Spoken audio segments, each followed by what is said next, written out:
یمن کا ایک قبیلہ تھا بنو کلب. اس قبیلے کے ایک شخص تھے حارثہ نام، ان کی بیوی سعدہ. ایک چھوٹا سا واقعہ بتا رہا ہوں. حارثہ اور سعدہ چھوٹا سا خاندان تھا، 3 بچے تھے. حارثہ کے بیٹوں میں ایک بیٹے کا نام ہے زید. نام یاد رکھے، بہت امپورٹنٹ نام میں ذکر کر رہا ہوں. ایک ہی نام ایسا ہے جو قرآن میں آیا ہوا ہے، وہ زید. یہ حارثہ کے بیٹے زید ہے، بیوی سعدہ ہے.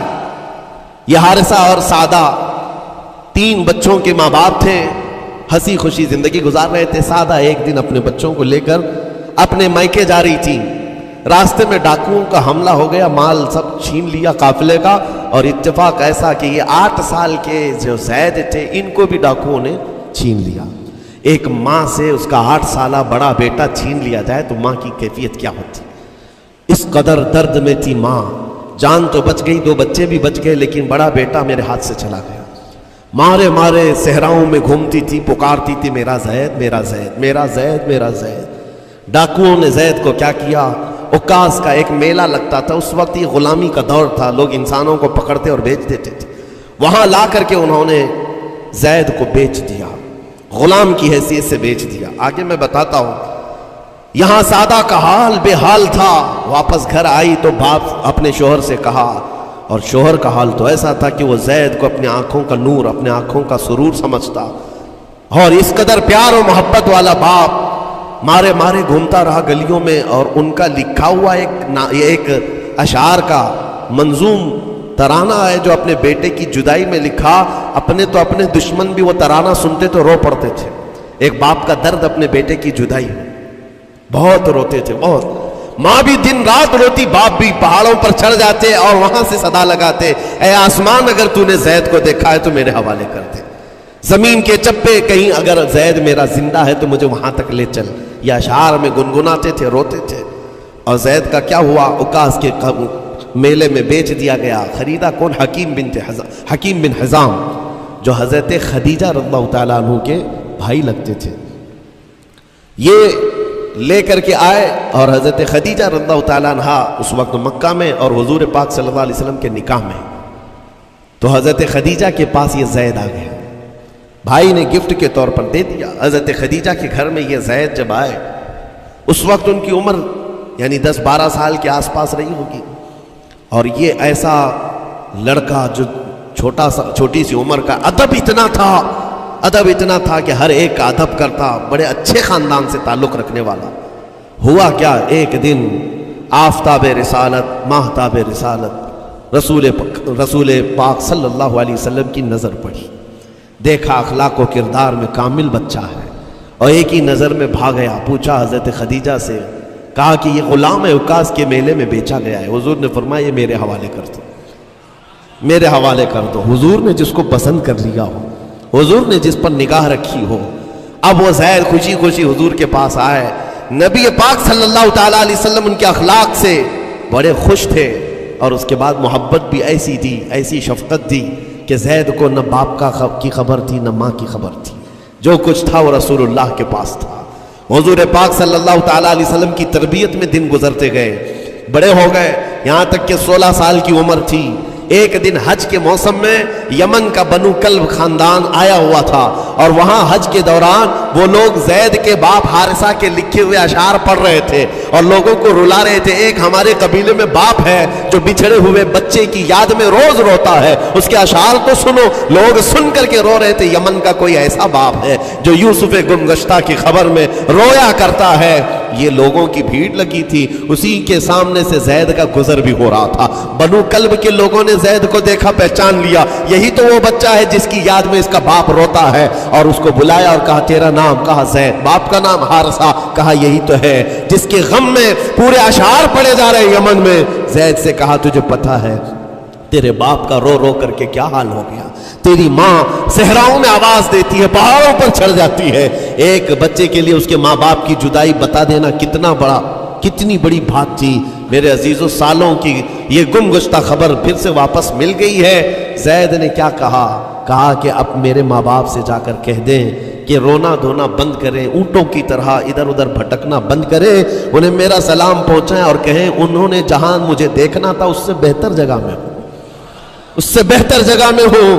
یہ بنو کلب خاندان گیا یمن، جا کر کے باپ سے کہا حارثہ سے اور سعدہ سے، خبر تمہارے لیے اچھی لائے، تمہارا گم ہوا بیٹا جو پچھلے 10-12 سالوں سے تمہیں نہیں مل رہا تھا، وہ حرم کعبہ کے پاس ہمیں نظر آیا ہے، غلام بنا کر لوگوں نے بیچا ہے اسے، لیکن وہ ایک ایسے حسین و جمیل کی غلامی میں ہے، ایک ایسے حسن والے کی غلامی میں ہے کہ زید وہاں سے ہٹنا نہیں چاہتا. باپ نے کہا میرے کلیجے سے پوچھو مجھ پر گزرتی کیا ہے، اس کی ماں سے پوچھو، ایک نظر دیکھ لے گا وہ واپس ہماری جھولی میں آ جائے گا.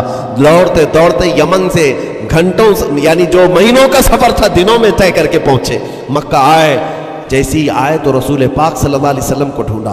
حضور پاک مل گئے تو دھاڑے مار مار کر باپ رونے لگا اور کہا کہ اے محمد صلی اللہ علیہ وسلم، ہم نے آپ کے متعلق سنا ہے کہ یتیموں کے والی ہیں، آپ کا دل بہت بڑا ہے، مجھ باپ کے اوپر رحم کیجئے، برسوں سے اپنے بچے کے لیے ترس رہا ہے، میں اور میری بیوی تڑپتے ہیں، صحراؤں میں آواز دیتے ہیں. حضور نے پوچھا ہوا کیا ہے تمہارے ساتھ؟ کہا ہمارا بیٹا گم ہو گیا تھا، برسوں ہو گئے تھے، لیکن سنا ہے وہ یہاں رہتا ہے. حضور نے پوچھا کیا نام ہے اس کا؟ کہا زید اس کا نام ہے، میرا نام حارثہ ہے.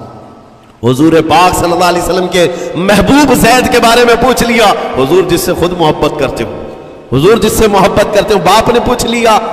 حضور نے فرمایا کہ ٹھیک ہے، میں ایک باپ کے کلیجے سے اس کے بیٹے کو الگ نہیں کر سکتا، ماں سے اس کے بیٹے کو جدا نہیں کر سکتا، لیکن بات اتنی ہے کہ زید کو بلایا جائے، فیصلہ اس کے ہاتھ میں ہے، فیصلہ اس کے ہاتھ میں ہے. میں زید کو بلاتا ہوں. غلام تھے اس وقت، حضرت زید کو بلایا گیا اور اس وقت بھری جوانی والا زید ہے. جیسی ہی آئے پہلی نظر باپ کو دیکھا، ماں کو دیکھا، ماں باپ تو چیخ پڑے ہمارا زید مل گیا، ہمارا زید مل گیا. لیکن کمال کی بات میں دیکھتا ہوں ایسی دیوانگی پوری دنیا میں نہیں. زید نے دیکھا اپنے ماں اور باپ کو، لیکن اسی وقت اپنی آنکھیں جھکا لی اور حضور کی طرف کر لیا. کہا نہ، ادھر پہلے حضور پاک صلی اللہ علیہ وسلم کی طرف. حضور نے دیکھا کہ زید ماں باپ کی طرف دیکھ نہیں رہے ہو، جو رو رو کر کے برا حال کر چکے ہو. حضور نے زید سے کہا پہچانتے ہو؟ کہا ہاں حضور یہ میرے باپ ہیں اور یہ میری ماں ہے، یہ میرے چچا ہے. حضور نے فرمایا پھر ملتے کیوں نہیں ہو؟ کہا سرکار اگر اجازت ہو تو ملوں گا، برسوں کا بچھڑا ہوا جوان ہے، آپ اجازت دو تو میں ملوں گا. نبی پاک صلی اللہ علیہ وسلم نے فرمایا جاؤ تمہیں اجازت ہے. جیسی گئے اس منظر کو جو بیان کیا گیا ہے میرے عزیزوں، ہم پڑھتے ہیں تو آنکھیں بھیگ جاتی ہیں. ماں لپٹ کر کے اپنے بچے کو ہر جگہ چوم رہی ہو، باپ سینے سے لگا کر کے دھاڑے مار کر رو رہا ہو، پہلے تو غش کھا کر گر گیا تھا، پھر افاقہ ہوا. یہ دردناک منظر تھا. اس کے بعد زید بن حارثہ کو کیوں نہ تکلیف ہو، غم کیوں نہ ہو، ماں باپ بچھڑے ہوئے اتنے سالوں کے بعد دیکھنے کو ملے، دل پر کیا بیت رہی ہوگی. میری ماں وہی جو مجھے خشکیوں میں پالا کرتی، تریوں میں پالا کرتی، میرا باپ وہی جو خون پسینے کی کمائی سے مجھے کھلایا تھا، آج آ گیا ہے. حضور پاک صلی اللہ علیہ وسلم نے کہا زید یہ جو جذباتی منظر ہے اس کو ختم کر کے اب اعلان کر دو کہ تمہاری ماں آئی ہے تمہیں یمن سے لینے کے لیے، تمہارا باپ آیا ہے، تمہارا چچا آیا ہے تمہیں یمن سے لینے کے لیے، میں نے فیصلہ تمہارے حوالے کر دیا ہے، میں اپنے غلامی سے تم کو آزاد کر دیتا ہوں. تم بغیر کوئی فدیہ لیے ہوئے، بغیر کوئی پیسہ لیے ہوئے، اس وقت اپنے غلام کو کوئی چھوڑتا نہیں تھا، لیکن تمہاری ماں کا درد دیکھا نہیں جا رہا، میں آزاد کر دوں گا بغیر کسی فدیہ کے، تو اپنی ماں اور اپنے باپ کے پاس جا سکتا ہے. اتنا حضور کا فرمان. آزاد کر دینا مکہ میں آسان نہیں تھا. بیٹے کو آزاد کیا حضور پاک صلی اللہ علیہ وسلم نے، تب جانتے ہو وہ کمال کا بیٹا ہے زید بن حارثہ. اسی وقت اپنی ماں کو دیکھتے ہیں، باپ کو دیکھتے ہیں، چچا کو دیکھتے ہیں، اور اس کے بعد مکہ والے یہ منظر دیکھنے کے لیے جمع تھے. مخاطب ہو کر کے کہتے ہیں اے سارے مکہ والوں گواہ ہو جاؤ، میں اپنی زندگی حضور محمد مصطفیٰ کے لیے وقف کر دیا ہے، میں نے محمد عربی صلی اللہ علیہ وسلم کے لیے زندگی وقف کر دی ہے. نہ مجھے یمن جانا ہے، نہ مجھے بنو کلب جانا ہے. ماں اور باپ دیکھتے رہ گئے. باپ نے پوچھا زید آزاد کیا گیا ہے اور آزادی کی زندگی کو چھوڑ کر تو غلامی کی زندگی کو قبول کر رہا ہے؟ زید بن حارثہ نے اس وقت تاریخی جملہ کہا تھا، کہا بابا آپ نے جتنی شفقت کی ہوگی یا 1000 ماں باپ مل کر اپنے بیٹوں پر جتنی شفقت نہیں کیے ہوں گے، اس سے زیادہ شفقت محمد الرسول اللہ نے کیا. میں ہزار آزادیوں پر اس ایک غلامی کو، میں ہزار آزادیوں کو قربان کرتا ہوں اس ایک غلامی پر، میرے لیے زندگی بھر یہ غلامی کافی ہے۔ اتنا کہا تھا میرے آقا صلی اللہ علیہ وسلم نے اپنے باہوں کو پھیلا دیا، سینے سے لگایا اور زید بن حارثہ کو لے کر خانہ کعبہ کے پاس آئے۔ میرے عزیزو، ان کا حال بھی ایسا ہے کہ اگر کوئی ٹوٹ کر چاہتا ہے تو یہ نہیں ہے کہ تو چاہ رہا ہے، بلکہ ان کا حال یہ ہے اتنا دیا سرکار نے مجھ کو جتنی میری اوقات نہیں، یہ تو ان کا کرم ہے، ورنہ مجھ میں تو ایسی بات نہیں۔ آتا ہے فقیروں پہ انہیں پیار کچھ ایسا، خود بھیک دے اور خود کہے منگتے کا بھلا ہو۔ حضور اکرم صلی اللہ علیہ وسلم زید بن حارثہ کو پکڑتے ہیں، خانہ کعبہ کے پاس لے آتے ہیں۔ ہجوم جمع تھا، مکہ والے سب کھڑے تھے، تب نبی پاک صلی اللہ علیہ وسلم اعلان کر کے کہتے ہیں، اے مکہ والوں سن لو، آج سے زید کو میں نے آزاد کیا ہے، اور صرف آزاد نہیں، آج سے یہ میرا وارث ہے اور میں اس کا وارث ہوں، یہ میرا بیٹا ہے۔ حضور نے تنہا ایک ہی صحابی کے لیے کہا یہ میرا بیٹا ہے۔ اور اس کے بعد زید بن حارثہ کو لوگ جو مکہ میں پکارتے تھے زید بن محمد کہتے تھے، محمد کا بیٹا زید، رسول پاک صلی اللہ علیہ وسلم کے بیٹا ہونے کا شرف پایا ہے۔ میرے عزیزو، یہ جنہوں نے حضور صلی اللہ تعالیٰ علیہ وسلم کے دربار کا ایک بار مزہ چکھ لیا تو وہ پھر یوں ہی کہتا ہے پھر کے گلی گلی تباہ، ٹھوکریں سب کی کھائی کیوں، دل کو جو عقل دے خدا تیری گلی سے جائے کیوں۔ حضور پاک کی گلی میں جو ایک بار مزہ لے لے وہ پھر دنیا کی ٹھوکریں نہیں کھاتا۔ اسی لیے آج تم سب کے لیے میرے عزیزو ایک ہی فرمان میرے آقا صلی اللہ تعالیٰ علیہ وسلم کا سنا کر رخصت ہوتا ہوں۔ ایمان کی حلاوت اس کو ملتی ہے جو اپنی زندگی میں سب سے زیادہ اللہ اور اس کے رسول سے محبت کرتا ہے، اللہ اس کے رسول سے محبت کرتا ہے۔ اور دوسری چیز یہ بھی ہے، کفر میں جانے کو ایسا ناپسند کرتا ہو جیسے آگ میں ہاتھ ڈالنے کو ناپسند کرتا ہے۔ کفار و مشرکین کے میلے آج لگ رہے ہوں گے، لیکن تمہارا امتحان ہوگا، 31 نائٹ آنے والی ہے، یہ آزمائش کی رات ہے۔ لوگوں کو دیکھا جائے گا کہ تم کون سی عیاشیوں میں جاؤ گے، تم اس رات کو کیا دنیا داروں کو دیکھ کر ان کے پیچھے بھاگ جاؤ گے۔ ایک بات یاد رکھو، شیروں کو جس کام کے لیے پیدا کیا گیا اسی کام پہ رہنا چاہیے، اور شیر اگر اپنا کام بھول جاتا ہے تو کتے اس کے اوپر لگ جاتے ہیں۔ تمہارا کام کتوں کی طرح بھونکنا نہیں ہے، تمہارا کام شیروں کی طرح دھاڑنا ہے۔ میرے عزیز، محمد عربی صلی اللہ علیہ وسلم کے وہ شیر جو گٹر اور نالی کے لیے نہیں پیدا کیے گئے، اعلیٰ اخلاق و کردار کے لیے پیدا کیے۔ تم امت محمدیہ خیر امت ہو، شراب پینے کے لیے نہیں، جوا کھیلنے کے لیے نہیں، تاش کے پتوں پر مال اڑانے کے لیے نہیں، غلط نگاہوں کو پھیلانے کے لیے نہیں، آوارہ گردی کے لیے نہیں پیدا کیے گئے۔ تمہاری نسبت رسول اللہ سے ہے، اتنی بات یاد رکھو۔ اللہ نے مجھے خیر امت کہا ہے، میری آنکھیں اٹھ رہی ہیں تو فرشتے بھی دیکھ رہے ہیں، رب تعالیٰ دیکھ رہا ہے میرے چلنے پھرنے کو، رب تبارک و تعالیٰ